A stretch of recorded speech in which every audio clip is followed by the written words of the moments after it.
Hello friends, welcome to life easy. ಇವತ್ತಿನ ಮತ್ತೊಂದು easy recipe.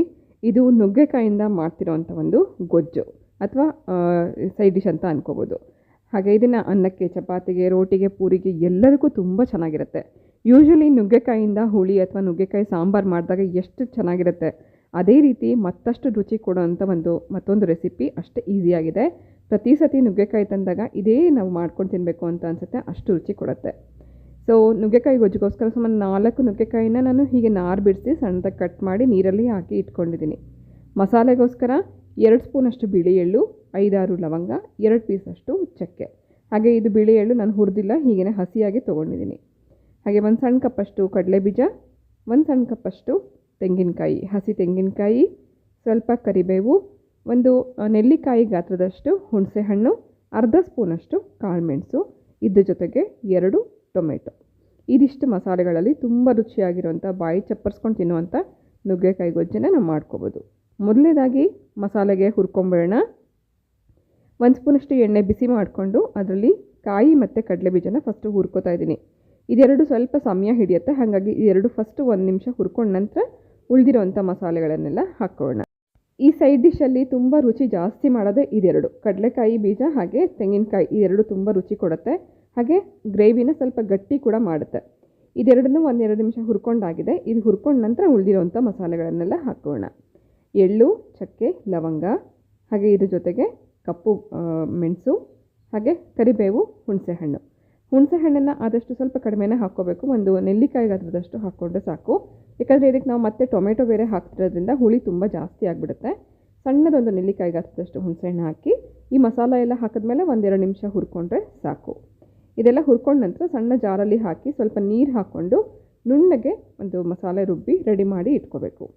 ಈ ಮಸಾಲೆ ಗ್ರೈಂಡ್ ಮಾಡ್ಕೊಂಡ ನಂತರ ನಾನು ನುಗ್ಗೆಕಾಯಿನ ಕೂಡ ಇದೇ ರೀತಿ ಒಗ್ಗರಣೆಯಲ್ಲಿ ಫ್ರೈ ಮಾಡ್ಕೊತಾ ಇದ್ದೀನಿ.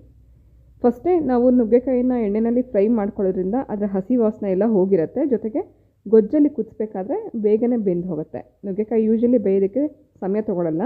ಫಸ್ಟೇ ಸ್ವಲ್ಪ ಒಗ್ಗರಣೆಯಲ್ಲಿ ಬೇಯಿಸ್ಕೊಂಡ್ಬಿಟ್ಟಾಗ ಇದರ ಹಸಿ ವಾಸನೆ ಎಲ್ಲ ಹೊರಟೋಗುತ್ತೆ. 1-2 ಸ್ಪೂನಷ್ಟು ಎಣ್ಣೆ ಹಾಕಿ ನುಗ್ಗೆಕಾಯಿ ಹಾಕಿ ಸ್ವಲ್ಪ ಫ್ಲೇಮ್ ಜಾಸ್ತಿ ಇಟ್ಕೊಂಡೆ ನಾವು ಇದನ್ನು ಹುರ್ಕೋಬೇಕು. ಸುಮಾರು 2-3 ನಿಮಿಷ ನುಗ್ಗೆಕಾಯಿನ ಎಣ್ಣೆಯಲ್ಲಿ ಫ್ರೈ ಮಾಡ್ಕೊಂಡ ನಂತರ ಬೇರೆ ಒಂದು ಬೌಲಲ್ಲಿ ಟ್ರಾನ್ಸ್ಫರ್ ಮಾಡಿ ಮತ್ತೆ ಅದೇ ಬಾಣಲಿ ಬಿಸಿಗೆ ಇಟ್ಕೊಂಡಿದ್ದೀನಿ. ಮಸಾಲೆ ಅಂದರೆ ಗ್ರೇವಿಗೋಸ್ಕರ ಒಗ್ಗರಣೆ ಮಾಡ್ಕೋತಾ ಇದ್ದೀವಿ. ಸ್ವಲ್ಪ ಎಣ್ಣೆ, ಸ್ವಲ್ಪ ತುಪ್ಪ, ಇದೆರಡು ಹಾಕಿ ಇದು ಬಿಸಿ ಆದ ನಂತರ ಸ್ವಲ್ಪ ಸಾಸಿವೆ, ಸ್ವಲ್ಪ ಜೀರಿಗೆ ಹಾಕಿ ಇದೆರಡು ಸಿಡಿದ ನಂತರ ಖಾರಕ್ಕೋಸ್ಕರ 1 ಅಥವಾ 1.25 ಸ್ಪೂನಷ್ಟು ರೆಡ್ ಚಿಲ್ಲಿ ಪೌಡರ್ ಹಾಕೋಣ. ಹಾಗೆ ಅರ್ಧ ಸ್ಪೂನಷ್ಟು ಧನಿಯಾ ಪೌಡರ್ ಹಾಕೋಣ. ಸೊ ಧನಿಯಾ ಪೌಡರ್ ಮತ್ತು ರೆಡ್ ಚಿಲ್ಲಿ ಪೌಡರ್ ಹಾಕಿದ ಕೂಡಲೇ ಇಮ್ಮಿಡಿಯೇಟಾಗಿ ನಾವು ಸ್ಟಿರ್ ಮಾಡಬೇಕು, ಬಿಸಿ ಎಣ್ಣೆ ಆಗಿರೋ ಕಾರಣ ಸೀದು ಹೋಗುತ್ತೆ.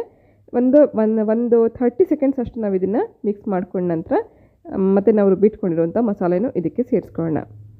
ಸೊ ಈ ಎಣ್ಣೆನಲ್ಲೇ ಈ ಮಸಾಲೆ ಎಲ್ಲ ಚೆನ್ನಾಗಿ ಹುರ್ಕೋಬೇಕು. ಹಾಗೆ ಅದೇ ಮಿಕ್ಸಿ ಜಾರ್ಗೆ ಸ್ವಲ್ಪ ನೀರು ಹಾಕಿ ಇದಕ್ಕೆ ಹಾಕ್ಕೊಂಡಿದ್ದೀನಿ. ಹಾಗೆ ಇದೊಂದು 2 ನಿಮಿಷ ನಾವು ಕುದಿಸ್ಕೊಳ್ಳೋ ಅಷ್ಟರಲ್ಲಿ ಟೊಮೆಟೊ ಪ್ಯೂರಿ ರೆಡಿ ಮಾಡ್ಕೊಂಬೇಡ. ಸೊ ಸುಮಾರು 2 ಟೊಮೆಟೊನ ನಾನಿಲ್ಲಿ ಕಟ್ ಮಾಡಿ ಮಿಕ್ಸಿ ಜಾರಲ್ಲಿ ಹಾಕ್ಕೊಂಡು ಗ್ರೈಂಡ್ ಮಾಡ್ಕೊತಾ ಇದ್ದೀನಿ. ಸೊ ಇವಾಗ ಕುದೀತಾ ಇರೋವಂಥ ಮಸಾಲೆಗೆ ಮತ್ತೊಂದು ಸತಿ ಸ್ಟಿರ್ ಮಾಡಿಕೊಂಡು ರುಬ್ಬಿಟ್ಕೊಂಡಿರುವಂಥ ಟೊಮೆಟೊ ಪ್ಯೂರಿ ಕೂಡ ಆ್ಯಡ್ ಮಾಡ್ಕೊಂಬೇಡ. ಟೊಮೆಟೊ ಪ್ಯೂರಿ ಹಾಕಿದ ನಂತರ ರುಚಿಗೋಸ್ಕರ ಉಪ್ಪು ಹಾಕಿದ್ದೀನಿ. ಈ ಎಲ್ಲ ಮಸಾಲೆನೂ ಚೆನ್ನಾಗಿ ಇದನ್ನು ಮಿಕ್ಸ್ ಮಾಡ್ಕೊಂಡ ನಂತರ ಮೊದಲೇ ಫ್ರೈ ಮಾಡಿ ಇಟ್ಕೊಂಡಿರುವಂಥ ನುಗ್ಗೆಕಾಯಿನೂ ಇದೇ ಮಸಾಲೆ ಜೊತೆಗೆ ಸೇರಿಸ್ಕೊಂಡು ಮತ್ತೊಂದು ಸತಿ ಮಿಕ್ಸ್ ಮಾಡ್ಕೊಳ್ಳೋಣ. ಹಾಗೆ ಇದನ್ನು ಸ್ವಲ್ಪ ಗಟ್ಟಿಯಾಗಿರೋಂಥ ಗೊಜ್ಜು ರೂಪದಲ್ಲಿ ಮಾಡ್ತಿರೋದ್ರಿಂದ ನೀರನ್ನು ನಾವು ನೋಡಿಕೊಂಡು ಅಡ್ಜಸ್ಟ್ ಮಾಡ್ಕೋಬೇಕು.